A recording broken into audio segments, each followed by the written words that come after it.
to CityLine. With me, I have an individual who I don't get to see enough of, and I'm going to have to poke at her and prod at her so she comes and visits me more often, and especially when we're out of my kitchen. I'm talking about the executive director of the Museum of Glass, Debbie Link. Hello, Miss Debbie. How are you? I am fine. It's such a pleasure to be here, Amanda, talking with Shirley, of course. Yes. So. Absolutely. And we're not going to let that get in the way of having you on the comfy couch more, because we can never get enough Museum of Glass. We just can't. It's totally addictive. So the museum, let's catch people up, because I want to know how it has pivoted in the face of COVID-19 and going virtual. How do you make that happen? Well, it's been really interesting because, we've been closed now almost 3 months. It's incredible that it's been that long. And when we closed, it was the first time since the museum opened that the furnaces had been idled, if you can believe that. So it'd been 18 years of the furnaces running nonstop, and kept at temperature. And so we idled the furnaces. We were, emotional, to say the least, on having had to do that. And so it took a while, but then there was kind of this positive attitude that emerged, and this can-do attitude that comes with, I think, being a maker's museum. Hey, we can do this. And so we are doing a lot of things. Initially, that took the form of some craft projects that we put out online. But now we're doing far more major things. We've taken one of our major programs, Science of Art, and we're filming all of those classes so that in the fall, we can offer the classes virtually versus going into the classrooms.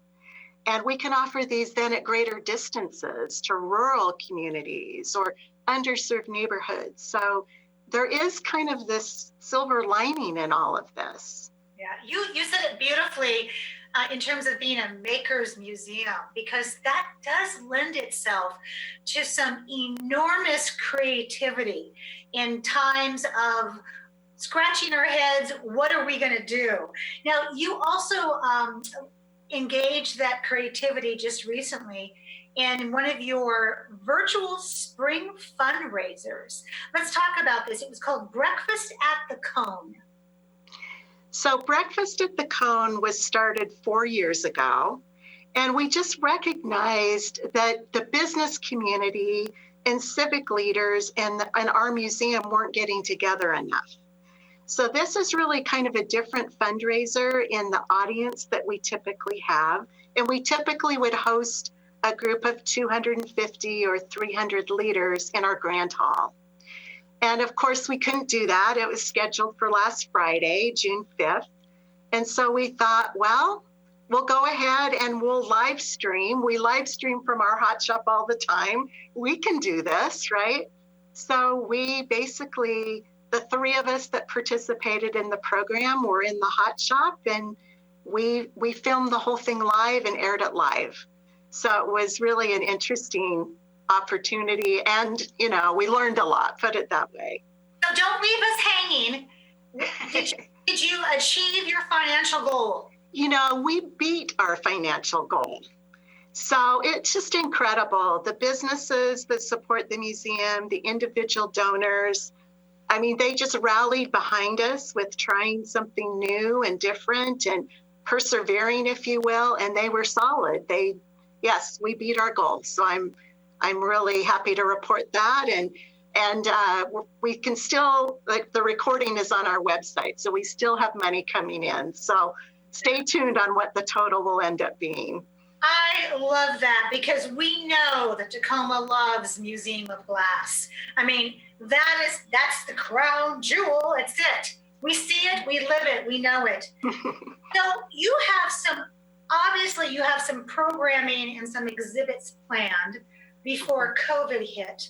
And now we're kind of all crossing our fingers, hoping that COVID will hurry up, because we have no control over this. So Debbie, as you start to envision opening up, First off, what phase will it be? And then what will it look like inside? Because the Museum of Glass is unique. It's not like Tacoma Art Museum or the Historical Society. You have some very interesting pockets that people gather in. So tell me, what will it look like and what kind of precautions will you take to make sure everybody is safe? So, I mean, right now we're like other museums, part of a phase 3 reopening. So we're hoping that will be, early to mid-July, that kind of time frame. You're right. I mean, we have some of the traditional elements like our exhibitions, for instance, and we'll do some one-way and some arrows to lead people through to try to minimize that face-to-face interaction in that space. And I think most of the museums will try to do that. In our hot shop, we have the amphitheater and the seating. We are planning to block off sections of that so that people really can't get in too close of physical distance. They have to spread out a bit. Of course, we're never directing people where to stand or where to sit. So we're hoping if someone feels like, oh, I'm being crowded a little here, that they'll self-adjust to some degree, but we will be blocking off sections for sure. And if I remember correctly, you've got some hands-on, touchy, little feely things for our budding artists that are little tiny people. What will you do with that in order to keep that safe and sanitary? Yeah, so that would be what we call our education studio. And of course, kiddos love to come in that and do drawings for our Kids Design Glass program or other little projects that tie into what's going on in the hot shop or the galleries. We will spread out the tables in that area. We'll have to provide each family with a set of tools that are clean and then gather those up. But it will be far more spread out, and we'll try to make that as safe as possible.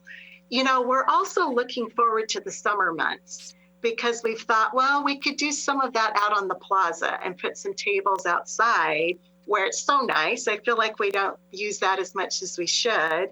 And so that will allow some physical distancing as well. Oh, I love it. Oh, yeah. I can't think of any parent or child who wouldn't want to go out there, make something, and then enjoy the view also, because it's amazing. You have some things for us to look forward to, and one of them is transparency, an LGBTQ plus glass art exhibition. What is this, Debbie? Tell us about it. So this is the first ever group glass show that has been assembled into an exhibition and by that community. And we're so fortunate. We worked with the Liberty Museum out of Philadelphia, and they showed the exhibition first, and then we installed it. So when we open back up, that certainly will still be on site. We also have Dick Marquis, who's a pioneer in the studio glass movement, and his exhibition will be there. But then in the fall, we're super excited. We have a René Lalique show, which I mean, who doesn't love Lalique, right? And that whole French deco styling. And that is extra special to us because that show is a promised gift to the museum, and eventually those pieces will all be part of Museum of Glass. So we're extremely excited about that. And we have a lot of activities coming up that we're excited about. Next spring, Tacoma and Museum of Glass have been awarded the International Glass Arts Society exhibition and conference.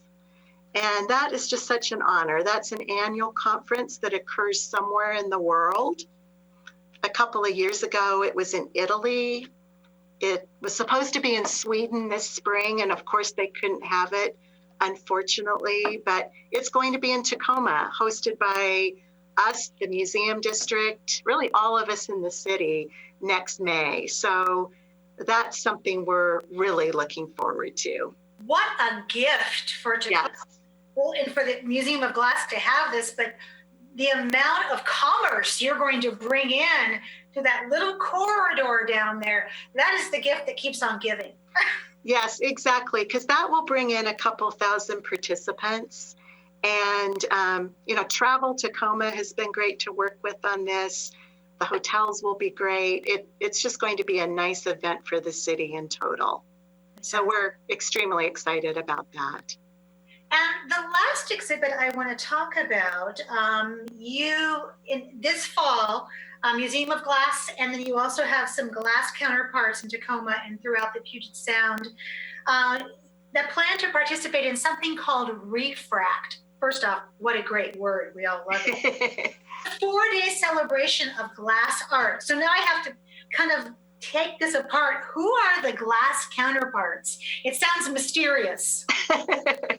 Well, really, it's all of the glass entities in the Puget Sound, from museums like ours to the galleries to the artist studios. So Refract was actually occurred for the first time last fall.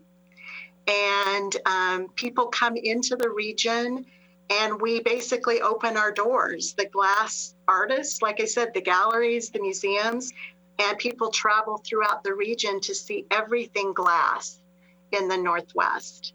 So it's really a special time, and it builds a cohesiveness that we haven't seen among the glass entities, especially between the entities, say, in Seattle and Tacoma. So it's a very broad regional event that happens. So we're excited. This is the second annual. I kind of got this vision in my head. It's like Fashion Week. It is. The best of glass comes together and we all benefit. It's exactly that. It is the Glass Fashion Week. And it is truly a time when we hope people from all over the country and eventually even the world will come into the Northwest, since this truly is the epicenter here in the country of where glass happens. And it's just a great time to show off all that the Northwest is about. Yeah. Thank you so much, first off, for spending time with me today. But also, Debbie, it's obvious that even though the museum has not been open for business, your team has been producing business. The business has not stopped.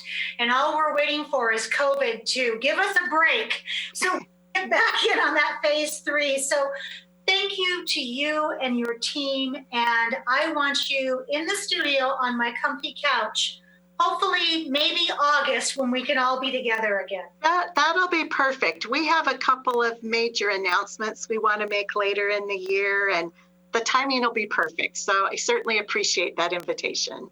Well, it's an open invitation for many, many visits. And please take care of you and yours.